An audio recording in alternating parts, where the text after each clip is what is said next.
அறிவோம் அழகிய இஸ்லாம். வழங்குபவர் மௌலானா அல் ஹபீஸ் உஸ்தாஸ் முஹம்மது அலி சித்திக் மிஸ்பாஹி. அஸ்ஸலாமு அலைக்கும் வரஹ்மத்துல்லாஹி வபரகாத்துஹு. கண்ணியமிக்க அல்லாஹுவின் நல்லடியார்களே, இன்றைக்கு புறம் பேசுவதனால் ஏற்படக்கூடிய தீமைகளை பற்றி நாம் தெரிந்து கொள்வோம். புறம் பேசுதல் என்பது அது கடுமையான தீமைக்குள்ளான ஒரு காரியம். அது இந்த உலகத்தில் மட்டுமல்ல, மறு உலகத்திலும் கடுமையான தண்டனைகள் இருக்கிறது. அல்லாஹும் ரசூலும் அதை தடை செய்திருக்கிறார்கள்.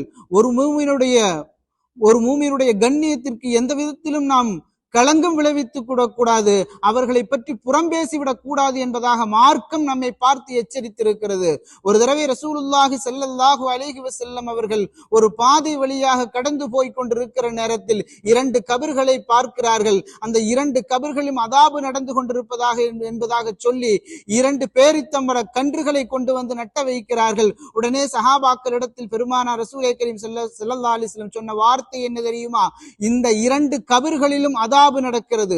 ஒரு கபரில் சிறுநீர் கழித்தவுடன் சுத்தம் செய்யாதவர் என்பது குற்றத்திற்காக, இன்னொரு கபரில் புறம் பேசியவர் என்ற குற்றத்திற்காக அவர்களுக்கு அதாபு நடந்து கொண்டிருக்கிறது என்பதால் நாம் யோசிக்க வேண்டும். புறம் பேசுவதனுடைய தீமை என்பது எந்த அளவுக்கு இந்த உலகத்தையும் கடந்து மறு உலகம் வரை, கியாமத்து வரை நமக்கு தண்டனை என்பது நடந்து கொண்டிருக்கிறது என்றால், நம்முடைய வாழ்க்கை இவ்வுலக வாழ்க்கையில் நமக்கு புறம் பேசுவதை விட்டுவிட்டு அல்லாஹு ரசூல் சொன்ன விஷயங்களை, நல்ல விஷயங்களை நம்முடைய வாழ்க்கையில் கொண்டு வந்து நம்முடைய வாழ்க்கையை இந்த உலகத்திலும் மறு உலகத்திலும் உன்னதமான வாழ்க்கைக்கு சொந்தக்காரர்களாக ஆக வேண்டும். நல்ல விஷயங்களை செய்து சிறந்த வாழ்க்கை வாழ்வதற்கு வல்லோன் அல்லாஹ் நம் அத்துணை பேர்களுக்கும் கிருபை செய்வானாக.